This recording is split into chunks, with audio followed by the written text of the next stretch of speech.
सत्संग भव सागर से पार होने की नौका है, लेकिन माया का जीव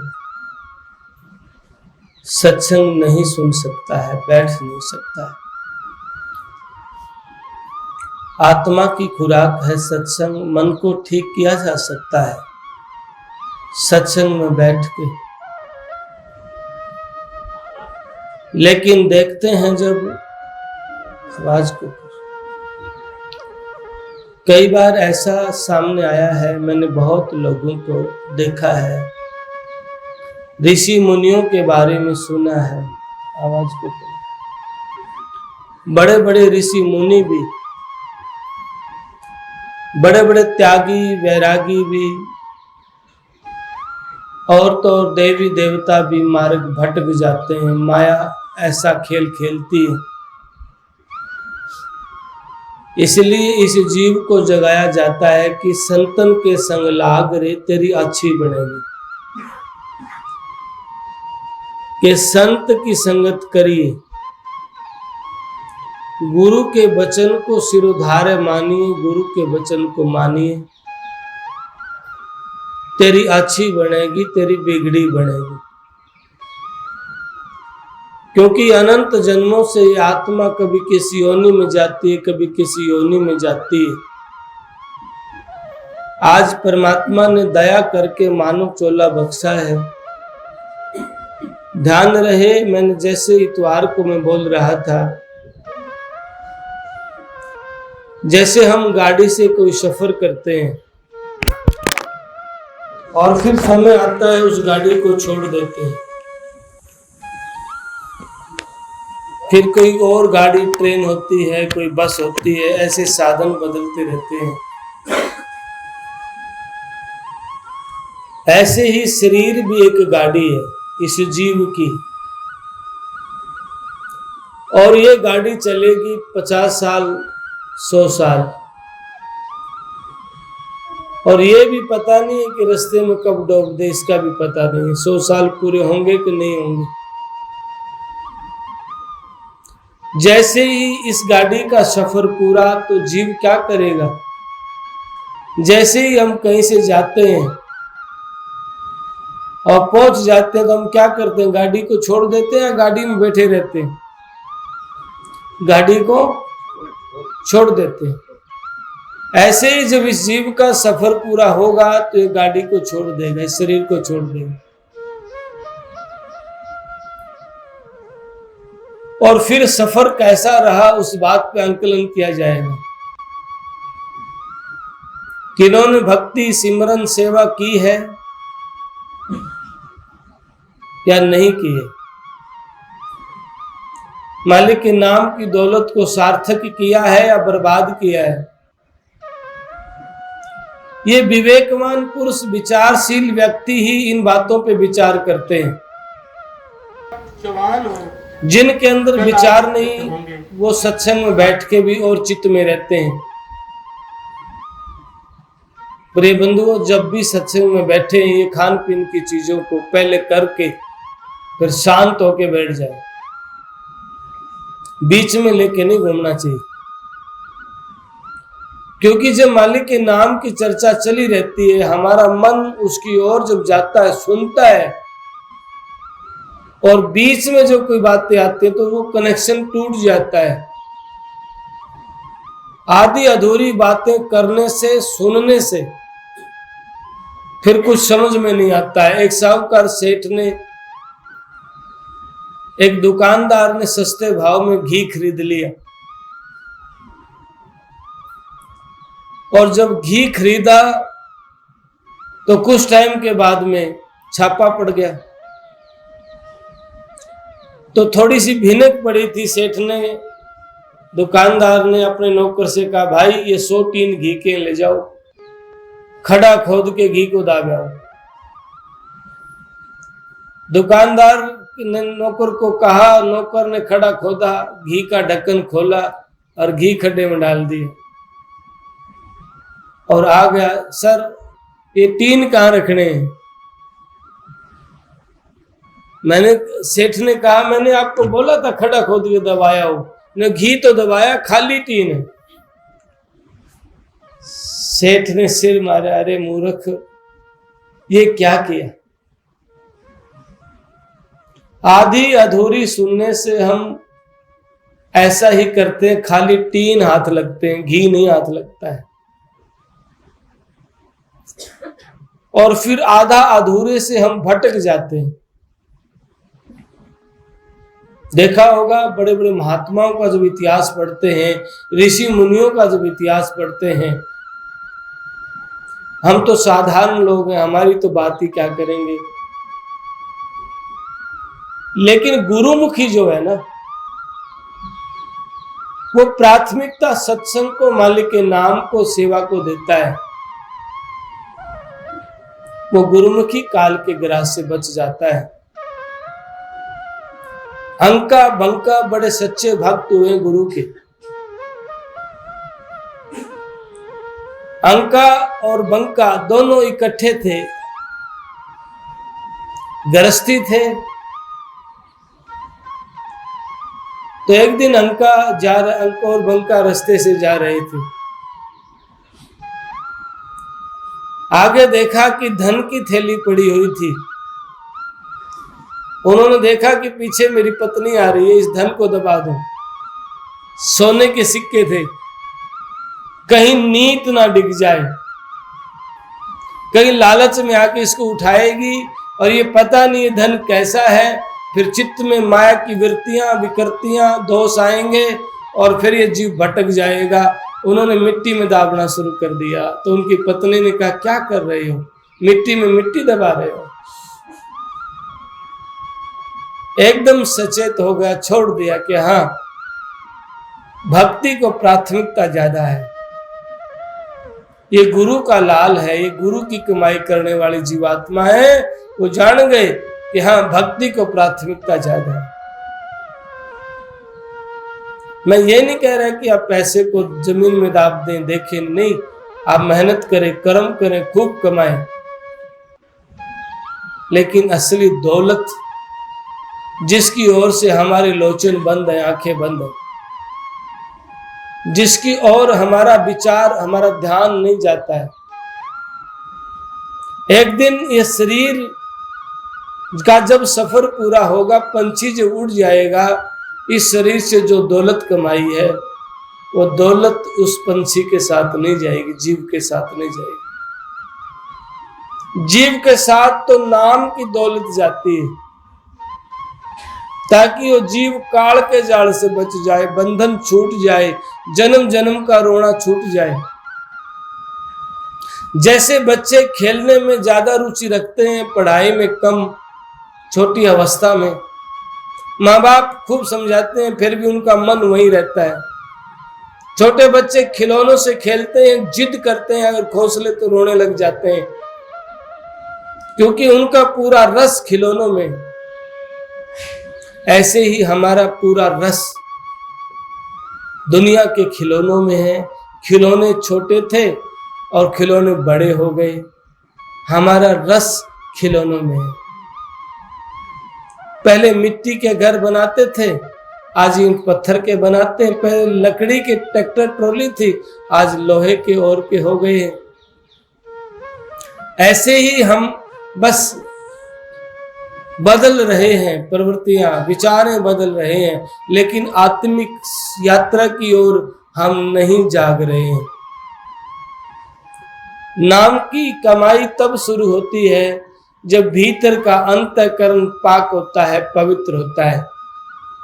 एक पलटू साहब की वाणी है, बहुत ही प्यारी वाणी, बिना सत्संग ना कथा हरि नाम की। क्या कहते हैं, हम नाम की कमाई करते हैं।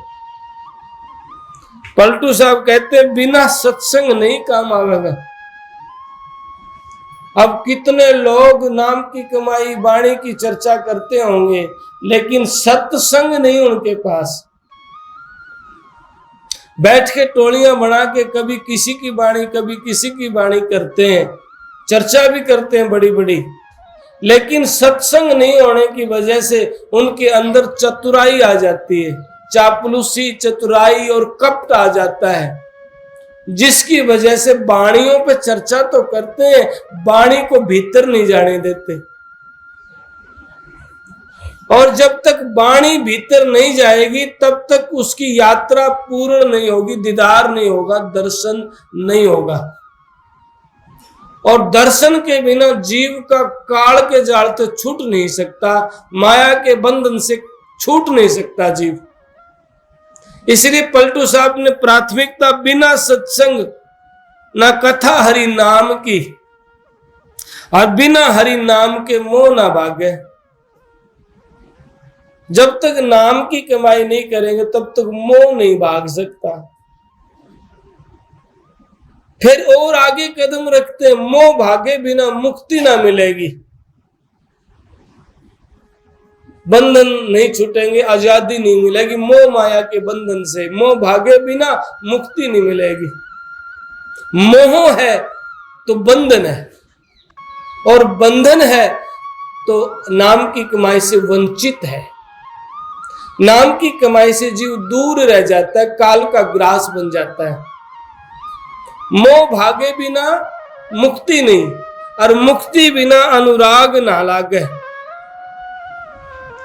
मालिक की याद का वैराग्य पैदा होना, अनुराग होना, अपनी मस्ती में कभी गाना, कभी नाचना, कभी याद में बैठना, कभी सेवा करना। मीरा मालिक के प्रेम में जब पागल हुई, दीवानी हो गई मीरा, अपने प्रभु को नाच नाच के गा रही थी और वृंदावन पहुंच गई। वृंदावन में जब मीरा नाच रही थी, गा रही थी, मीरा की चर्चा फैल गई चारों तरफ। तो सैम तानसेन बहुत बड़े कलाकार थे, बड़े ज्ञानी थे, बड़े जानकार थे। वो आए मीरा की चर्चा सुन के, तो मीरा नाच रही थी और अपना होश ही नहीं था, और मीरा का कोई राग भी नहीं था।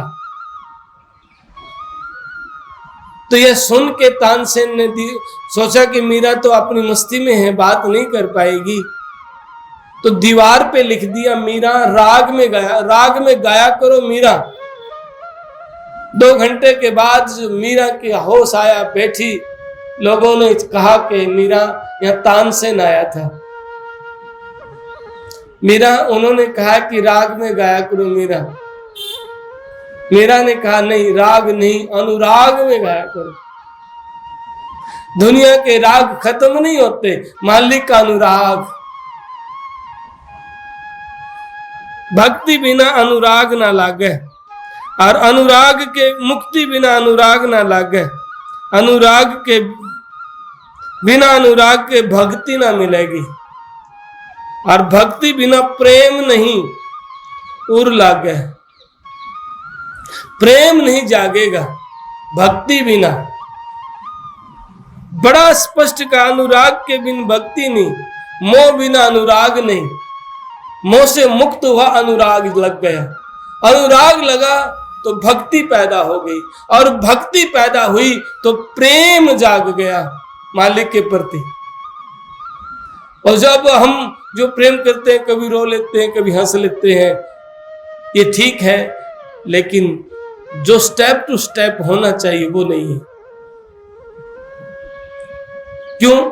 ऐसे तो लोगों को मैंने देखा है, वो एक तरफ रोते भी हैं, कोई प्रारब्ध की कोमलता कमाई है, लेकिन दूसरी तरफ छूटता नहीं है। कपट है, बेईमानी है, निंदा नहीं छूटती। एक तरफ रोना होता है, दूसरी तरफ पकड़ है। एक तरफ रोना होता है, दूसरी तरफ पकड़ है। और जब माया ज्यादा हैवी हो जाती है, मालिक की भक्ति के रोना छूट जाता है, और माया में ग्रक हो जाते हैं, बर्बाद हो जाते हैं। क्योंकि पलड़ा एक तराजू के 2 पलड़े होते हैं, परमात्मा की भक्ति का, संसार की दौलत का।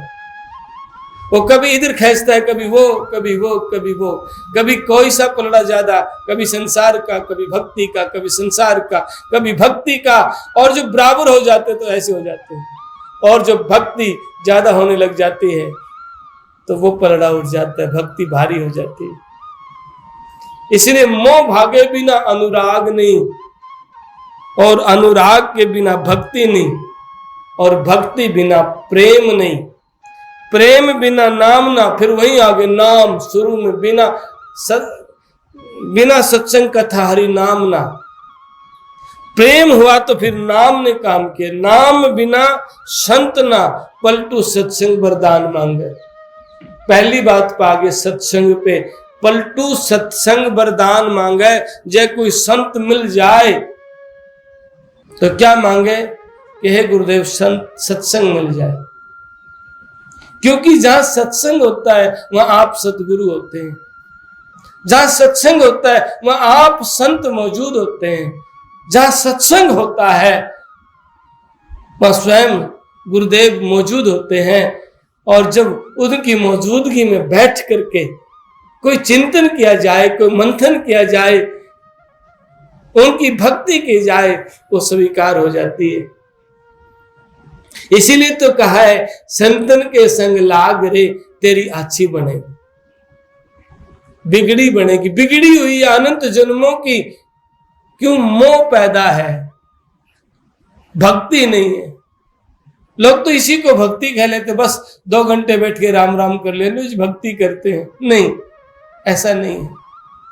बहुत स्पष्ट कहा है, बिना सत्संग बिना कथा हरि नाम नहीं, और बिना हरि राम के मोह नहीं भागे। मोह भागे बिना मुक्ति ना, मुक्ति बिना अनुराग ना, अनुराग बिना भक्ति ना, भक्ति बिना प्रेम ना, और प्रेम बिना नाम ना। इसलिए सत्संग और नाम बिना संत ना, इसलिए सत्संग वरदान मांगे। पलटू साहब के भाई ज्यादा से ज्यादा सत्संग करो। स्वामी नित्यानंद जी महाराज भी कहते हैं, सदगुरु कहे पुकार के सदा करो सत्संग। बड़ी ऊंची आवाज में गुरुदेव कहते, पुकार के बड़ी तेज आवाज में कह रहे हैं, खुली आवाज में कह रहे हैं, बड़ा स्पष्ट कह रहे हैं, सदा करो सत्संग। फिर आगे वाणी में कहते हैं, नित्यानंद सत्संग का सदा हमारा चाव। एक तो होता है भाई जाना पड़ेगा, प्रीत ने कहा, फोन आया, नहीं जाना पड़ेगा। एक तो ये हुआ सत्संग, एक ये हुआ बस चले जाते हैं टाइम पास हो जाएगा।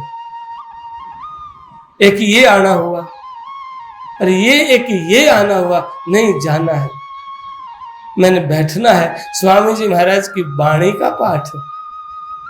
स्वामी नित्यानंद दयाल खुद अपनी वाणी से बोल रहे हैं, क्या क्या कहा है वो बोला जाएगा। जो पाठी पाठ करते हैं वही तो कहते हैं जो महाराज जी ने कहा है। कोई धोरे से थोड़ी कहता है कोई, तो ऐसा लगाव बना नहीं, महाराज जी ने क्या कहा है बस वो सुनना है। जब ऐसा प्रेम पैदा हुआ, ऐसा आंतरिक अटैचमेंट बढ़ा, लगाव हुआ, भाव हुआ। मैंने एक प्रवचन में बोला था, हम औरों के ठेकेदार बन जाते हैं, अपना विचार ही नहीं करते। और औरों की ठेकेदारी में दिक्कत क्या आती है, अपना तो नुकसान करते ही हैं, पास बैठने वालों का और कर देते हैं। इसलिए ठेकेदारी छोड़ दो भाई, पहले अपना कल्याण करो, अपना सुधार करो। और जब तक हम अपना सुधार नहीं करेंगे, दूसरे का कर नहीं सकते। सारे जीवन को ऐसे ही गंवाते चले जाएंगे, सारा जीवन धोखा में ही बीत जाएगा, सारा जीवन काल का ग्रास बनता जा रहा है। जाग जाओ, कब जागेंगे? बीती बहुत रही थोड़ी सी, हजारों हजारों जन्मों की तपस्या के बाद मानव जीवन मिलता है, सत्संग मिलता है। कोई कहे कि नहीं बस ऐसे ही मिल गया, नहीं महाराज ऐसे नहीं होता है। हजारों जन्मों के पुण्य के बाद बड़े भाग मानुष तन पावा, देव दुर्लभ सब ग्रंथन गावा। रामायण कहते हैं बड़े भाग्य हैं भाई जिसने मनुष्य तन पाया है। देवताओं को दुर्लभ है, आपने मिला है, लेकिन मिला है तन रतन लेकिन कदर जानी नहीं, कदर नहीं जानी हमने। तन रतन मिला है, लेकिन इस तन की कदर नहीं जानी है।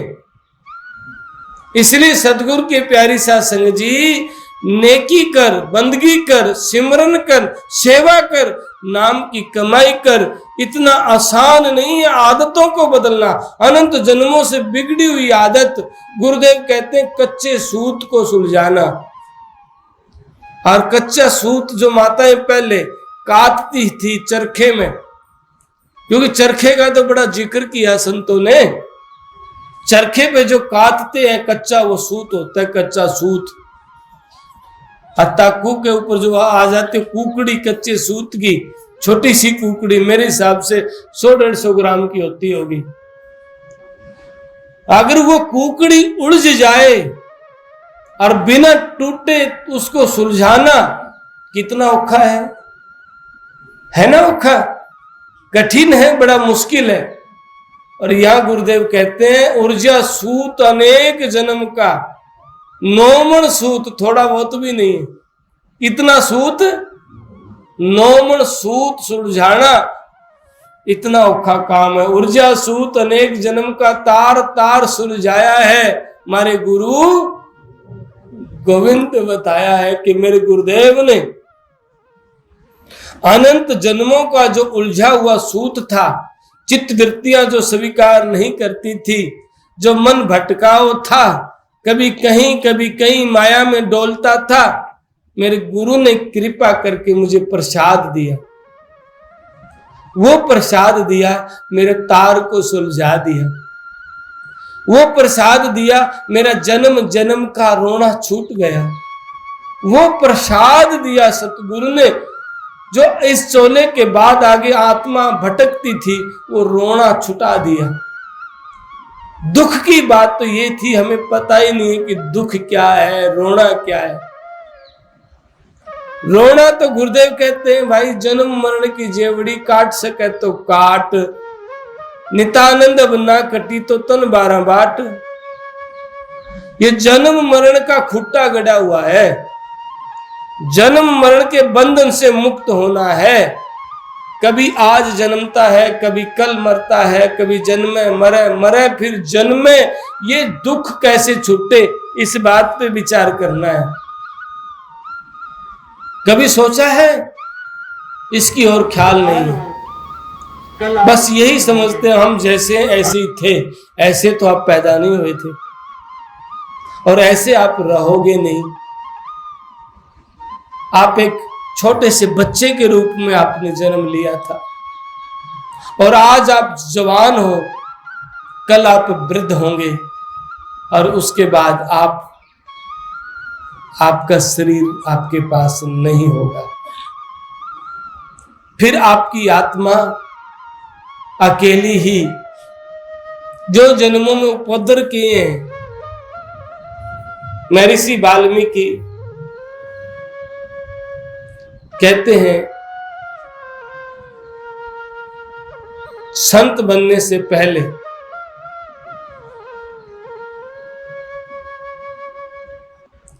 एक डाकू था। तो महर्षि नारद आए, उन्होंने कहा कि आप चोरी करते हो, डाका डालते हो। क्या कोई जो आप डाका डाल रहे हो किसके लिए? परिवार के लिए, ताकि मेरे बच्चे ठीक रहें, स्वस्थ रहें, मेरे बच्चे का लालन पालन अच्छा हो। तो महर्षि नारद ने कहा, बंधु, जिसके लिए आप डाका डाल रहे हो, क्या उनसे पूछा है इसका जो सजा मिलेगी, जो आप कर रहे हो कर्म, क्या वे इसका भुगतान में शामिल हो सकते हैं? तो उन्होंने कहा, क्यों नहीं हो सकते, मैं उनके लिए कर रहा हूं, जब मेरे को सजा मिलेगी तो उनको भी मिलेगी। तो महर्षि ने कहा, नारद मुनि ने, कि आप पहले पूछ के तो आइए। वो पूछने गए, मां से पूछा, मां मैं जो चोरी करता हूं, डाका डालता हूं, घर में लाता हूं, और इसकी कभी सजा मिलने लग जाएगी कर्म की, क्या आप इसके हकदार होंगे? क्या आप शामिल होंगे? उस सजा को स्वीकार करेंगे? माँ बाप ने मना कर दिया, नहीं भाई, हमारा फर्ज है, हमने आपको पाला, आपका फर्ज है हमारी सेवा करना। पत्नी से पूछा, उन्होंने कहा नहीं, मैं क्यों, तेरा फर्ज है, मैं तेरे घर में आया हूं लालन पालन करना। फिर उन्होंने बेटों से पूछा, उन्होंने कहा नहीं, हम तो नादान है, हमें पता ही नहीं आप क्या करते हो। आ गया महर्षि के पास, कहने लगा क्षमा करो, मेरा अपराध की सजा तो मुझे ही भोगनी पड़ेगी, कोई और शामिल नहीं होगा,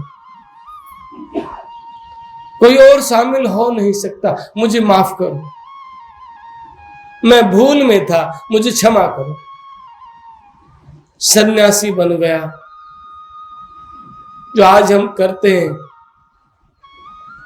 और जो कभी पुत्र, कभी बेटा, कभी बेटी, कभी गोती, कभी नाती, ये सब हमारे कर्मों के, कभी किसी न किसी कर्म के बंधन को पूरा करने के लिए, कर्म का भुगतान करने के लिए आते हैं। कभी पुत्र का रूप में, कभी पुत्री का रूप में, कभी माई बाप का रूप में आते हैं। और तो और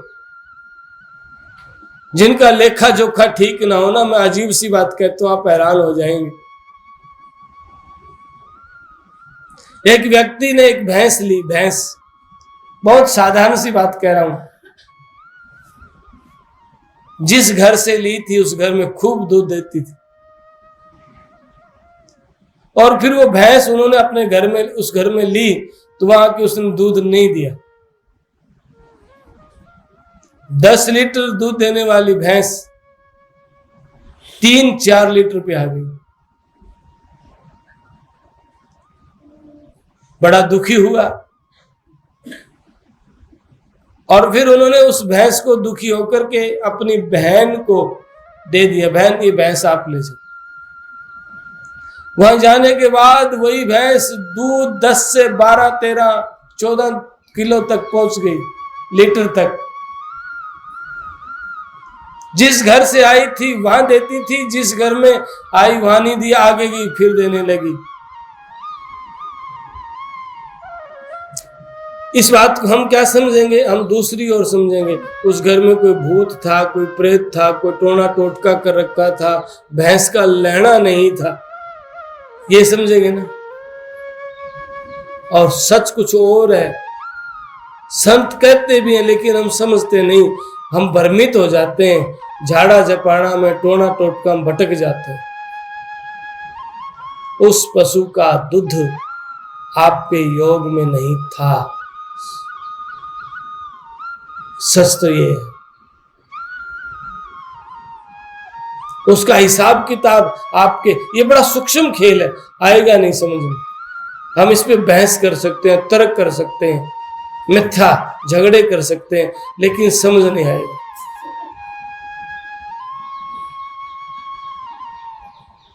और जब संजोग होता है तो ऑटोमेटिक कोई ना कोई जीव आ जाता है। ऐसी घटनाएं मैंने देखी, बहुत सुनी है, लेकिन प्रिय बंधुओं, सारे बंधन दुखों को काटने की एक ही दवाई है, नाम और संतोष और विश्वास। जिस वक्त संशय पैदा होता है, संशय रूपी राक्षस हमारी कमाई को खा जाता है। सत्संगी का, व्यक्ति का मन बिल्कुल फ्रेश होना चाहिए। धर्मपाल बैठा है हमारे पास, कर्म की बात बता रहा हूं। धर्मपाल जी बैठे हैं बामुड़ोला से, इन्होंने खेत में सब्जी बोई, किसी मूर्ख ने सब्जी की बेल सारी, 1 एकड़ की बेल सारी काट दी। उदास हुआ, दुखी हुआ जमींदार के, और क्या है। मैंने कहा जी बड़ा नुकसान हुआ। धर्मपाल ने कहा ठीक है, जो महाराज जी ने कर दिया, पर गलत किया जिसने किया, पर ठीक है जो महाराज जी ने मंजूर वो हो गया। मेरे मन में एकदम सब थोड़ा दूसरा लगा। महाराज जी ने क्या हुआ, वो बेल पहले तो एक चली थी, काटने के बाद वो चारों तरफ से फूट गई। पहले सब्जी 100 मन होनी होगी तो कई गुना ज्यादा बढ़ के हुई। ऐसा हुआ धर्मपाल? हो गया, दुगनी हुई, 3 दिन का लड़ लग गया, दुगनी हुई। तो ये क्रम के खेल है। कहने का भाव अपने पास अपने आप पहुंच जाता है। कई बार प्राणियों ने, जीवों ने भक्ति मार्ग में भी देखा है, गृहस्थी लोगों को भी देखा है, बड़ा संघर्ष करना पड़ता है। क्योंकि कोई कर्म आगे कैसा खड़ा हो जाता है।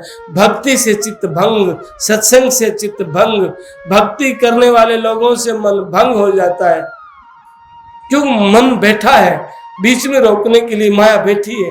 वो तो चाहते ही नहीं कि आप करें, भक्ति सिमरन करें, नहीं चाहते। और फिर आप काम किसका कर रहे हैं? उन्हीं का कर बैठते हैं, डोल जाते हैं। लेकिन नहीं, ये परीक्षा होगी आपकी। जब आपने मान ली ना, शायद मेरी परीक्षा है, जिस दिन मान लिया शायद मेरी परीक्षा है, मुझे लगे रहना चाहिए और ज्यादा लगे रहना चाहिए, तो फिर ये मेरी गारंटी है, आपका वो कर्म कट जाएगा। मैं गुरुदेव के श्री चरणों में बैठ के कह रहा हूं, गारंटी से वो कर्म कट जाएगा आपका, बाधा नहीं होगा। नहीं तो वो कर्म और प्रबल हो जाएगा। इसीलिए तो संतों ने भी वाणी में कहा है, कबीर साहब ने कहा है, कर्मा की रेखा टारी ना टरी, कर्मा की रेखा टाली ना टरे। भगवान श्री राम जिनका तिलक होना था, रात को पूरी तैयारी करी। वशिष्ठ महाराज ने पूरी तैयारी करी कि सवेरे तिलक करना है, लेकिन सवेरे तिलक नहीं, वनवास हो गया।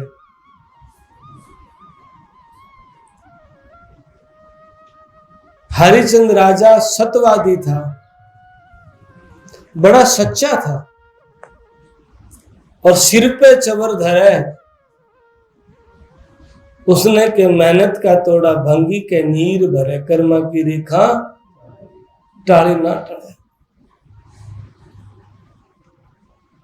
अभिमन्यु जिसका सारा परिवार एक से एक बलवान, अर्जुन, भीम, नकुल, सहदेव, युधिष्ठिर, अर्जुन का बेटा कृष्ण मामा, और सिर पे पंजा कृष्ण का।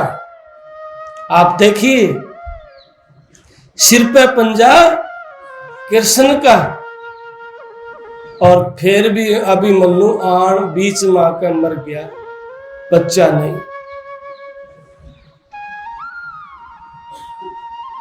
कितना औखा है कर्मगत टालना, कर्मा की रेखा टाली ना टले। इसलिए गुरुदेव समझाना चाहते हैं, भाई ये घटनाएं जीवन में घटती हैं, हर घटनाओं में एक संदेश होता है कि भक्ति मत छोड़। पलटू साहब कहते हैं, पलटू लिखा नसीब का संत देते हैं फेर, और साथ नहीं दिल अपने इसलिए लागे देर। भाई भरोसा नहीं है, विश्वास कमजोर है। गाते तो हैं, भरोसे थारे चाले जी, पर जो बीतती है, जो बौखला जाते हैं। इसलिए तो कहते हैं भाई गुरु का लाल संत, इसलिए तो कहते हैं बड़ा मत होना, इतना नाना हो जी जितनी नानी दूब, और घास जल जाएंगे, दूब रहेगी खूब और फिर चौमासा आवेगा। अगर बड़ा बनेगा ना, अहंकार आ जाएगा, मैं ज्ञानी, मैं ध्यानी, मैं तपस्वी, मैं महंत, मैं पुजारी, मैं पाठी, मैं सत्संगी, ये अहंकार आ जाएगा। और इस अहंकार के ने तो बड़े बड़ों को नहीं छोड़ा। आप हम क्या है, इसलिए सदगुरु की प्यारी सत्संग जी गुरुदेव स्वामी नित्यानंद जी कहते हैं, अहंकार ना करिए बावरे, अहंकार मत करिए, ना चलिए उस गैल, उसके साथ मत चलना। संत की संगत करिए, क्योंकि संत ही बंधन काट सकते हैं। गोविंद बांधा जीवड़ा, गुरु छुटावन हार। इस जीवात्मा को गोविंद ने बांध दिया, गुरु ने बंधन काट दिया। इसलिए गुरु बड़े, संत बड़े। पावे संगत साध की तब निस्तारा होए। महाराज जी कहते हैं संत की संगत से ही जीव का भला होता है। बिना संत की संगत के ये जीव छूट नहीं सकता। इसलिए शब्द पुकार पुकार कहते हैं, कर हो संतन साता, भजन बंदगी सिमरन तय काल निभावे माथा। शब्द पुकार पुकार के कहता है भाई, बड़ी ऊंची आवाज में कहता है, संत की संगत करो। संत की संगत से, वचन नाम की कमाई से काल शीश झुकाता है। सतगुरु की प्रीति से कट जाए काल कलंक, नित्यानंद उपजय नहीं जन्म मरण की शंख। सतगुरु की प्रीति से काल के कलंक कट जाते हैं। जन्मना मरना तो दूर, शंखा भी पैदा नहीं हो अगर भरोसा भारी है। नित्यानंद डर दूर कर, तेरे सिर पे राम, हाथी के असवार को स्वान भोस बेकाम। फिर आगे कहते हैं, क्या गिद्धड़ से डर पिए शरण सिंह की लाग। भाई कोई ओपरी प्राई टोना टोटका बेकार की बातें कर जाएगा महाराज, नहीं। आप नाम कमाई करिए, आप शेर की शरण में बैठे हो, फिर गिद्धड़ से डरते हो, ये आपकी कमी है। क्या गिद्धड़ से डर पिए शरण सिंह की लाग। हाँ, कोई प्रबल कर्म है, वो किसी रूप में भुगतान कर रहा है, हम टूट जाते, बहुत कमजोर हैं। इसलिए मैं सत्संग के माध्यम से कहता हूं, नहीं भाई हम कमजोर है, मैं जानता हूं, और हमारा मन भटकने के ज्यादा चांस है, मैं जानता हूं, लेकिन फिर भी आप स्वामी नित्यानंद जी महाराज का नाम की कमाई मत छोड़िए। ये एक संत का वचन है, मत छोड़ना, आपका उद्धार होगा। देर हो सकती है, लेकिन आपकी आत्मा काल का ग्रास नहीं बन सकती। विश्वास है, और विश्वास नहीं है तो फिर आप अपने मन के अनुसार, दादा शालिग्राम कहते हैं, हमसे पार ना पड़ा तो अपने मर्जी का खोज लो। विश्वास है तो बैठ, और नहीं तो भाई अपनी मर्जी का खोज ले। कौन कहते हैं? दादा शालिग्राम। भ्रमित नहीं होना चाहिए। स्वामी नित्यानंद दयाल इतने बड़े संत हैं, सारे जगत को एक पलक में पार कर सकते हैं। इतने बड़े संत जिनके दर्शन मात्र से, दर्शन के लिए जो जानकर वो तड़फता है। एक महात्मा आया, बड़ा विद्वान महात्मा था, बड़ा ज्ञानी महात्मा था, और उनके साथ कोई घटना घट गई महाराज जी की। कई बार मुझे बड़ी हैरानी होती है। कल परसों भी कोई पंजाब से व्यक्ति आया था, माजरे की कोई रिश्तेदारी थी, अभौर फाजिलका से। कहने लगा मेरी मां आती थी, मैं तो कभी नहीं आया, पहली बार आया। और ऐसे ही एक फरूक नगर से पहली बार परिवार आया। बोला पता नहीं महाराज जी, मैं सोता था, मुझे रात को यहाँ आया नहीं कभी, मैं देखा नहीं कभी, रात को ये डेरा दिखता था, अपने आप डेरा दिखता था, प्रसाद दिखता था, डेरा दिखता था, अपने आप। मैं हैरान होता हूं, अपने आप बुला रहे हैं जिसको बुलाना है। हैरान होता हूं, दिन रात सेवा करते हैं, उनके साथ घटना नहीं घटती, और जिनके साथ घटनी है हजारों को उससे बुला लेते हैं, आ मेरे पास। हद होती है। और फिर यहां आकर के संतुष्टि होती है। चूक हमारी होगी, कोई चूक होगी, यहाँ संतुष्ट है, इसलिए नहीं होती घटना। वो चेतना मेरे पास विदेश से कॉल आते हैं कई बार, उनके साथ जब घटना घटती है मैं हैरान होता हूं, क्योंकि फिर मैंने जब अपने भीतर में जाना, मैंने देखा अपने आप गुरुदेव की कृपा से, तो मैंने पाया शरीरों की दूरियां हो सकती हैं, व्यक्तियों के लिए दूरियां होती हैं, उनके लिए कोई दूरी मायने नहीं रखती। वो तो पूरे ब्रह्मांड में व्यापक है। उनके लिए अमेरिका, कनाडा, ऑस्ट्रेलिया दूर नहीं है, हमारे लिए दूर हो सकते हैं, क्योंकि वो व्यापक है पूरे ब्रह्मांड में। वो तो एक पलक में अमेरिका में भी है, यहां पे भी है। इसलिए विश्वास और भरोसा जिनको होता है उनकी बात बन जाती है। लेकिन हम चतुराई को छोड़ दे। पलटू साहब के ज्ञानी और चतुर को शब्द ना दीजिए, माया के जीव से शब्द छीजे। जो चतुर बनता है ना, ज्ञानी बनता है, बहुत से लोग आते हैं, मेरे पास भी आते हैं, और पलटू साहब के तन मन धन सब आन आगे धरे, त्यों पर इतवार ना कीजिए। कि तन मन धन ले जी, सब कुछ आपका ही है। पलटू साहब के त्यों का इतबार नहीं, फिर भी इतबार भरोसा मत करना, क्योंकि ज्ञानी और चतुर को शब्द ना दीजिए, माया के जीव से शब्द छीजे। जो काल का जीव है ना,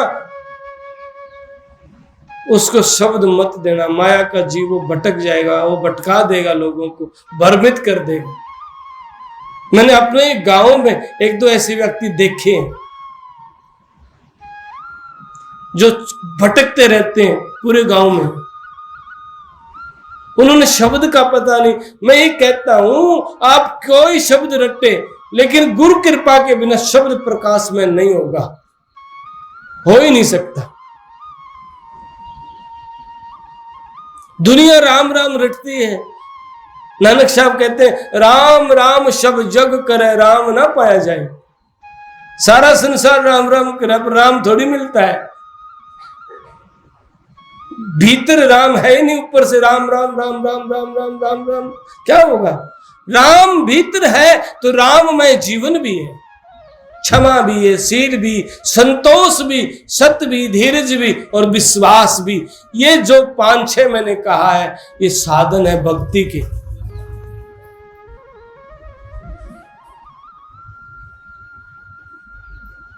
इसलिए अपने जीवन को सार्थक करना है तो भक्ति करें, सिमरन करें, भ्रमित नहीं, भटकना नहीं है, काल का ग्रास नहीं बनना है। काल खा जाएगा। काल मरोड़ा देवता पैगंबर और पीर, नितानंद कोई थिर नहीं जिन जिन धरा शरीर। काल देवी देवता पीर पैगंबर को खा जाता है, साधारण हमारी क्या औकात है। इसलिए आप बंदगी सिमरन करिए, संत की संगत करिए, सदगुरु के दरबार में। कबीर साहब कहते हैं ना, सदगुरु के दरबार में जाइए बारंबार, भूली वस्तु लखाए दे मेरे सतगुरु हैं दातार। के सदगुरु के दरबार में बार बार जाइए, बार बार जाइए, बार बार जितना जाया जाए उतना जाइए, कि न जाने कब भिनक पड़ेगी कान, कब हूं तो दीन दयाल के भिनक पड़ेगी कान। कदे तुम्हारी भी पुकार सुनी जाएगी। इसलिए बार बार पलटू साहब ने कहा है, कबीर साहब ने कहा है, स्वामी नित्यानंद जी महाराज ने कहा, मैं अपने दोहरे से नहीं कहता। उन संतों ने कहा है प्रैक्टिकल देख के, और मैंने प्रैक्टिकल मेरे भीतर घटा है, मैंने वो आपके सामने अनुभव कहा। जो गुरुदेव ने दया करी उस भाषा में मैं आपको बड़ा सहज भाव में आपको समझा रहा हूं कि मौके होते हैं, ये मौके बार बार नहीं मिलते। मानव जीवन का मौका है, नहीं तो कबीर साहब कहे बार बार अब तिरने का दाव समझ मन बावरे। मौका है भाई, दाव है ना, फिर रोएंगे। बड़े भाग गए आज प्रीत के घर में, प्रीत दादाजी बन गए, प्रीत फौजी, प्रीत मालिक की भी प्रीत, नाम भी प्रीत। तो उस खुशी में आज महाराज जी की वाणी का पाठ किया। धन है गुरुदेव की, महाराज जी की मेहर बनी रहे।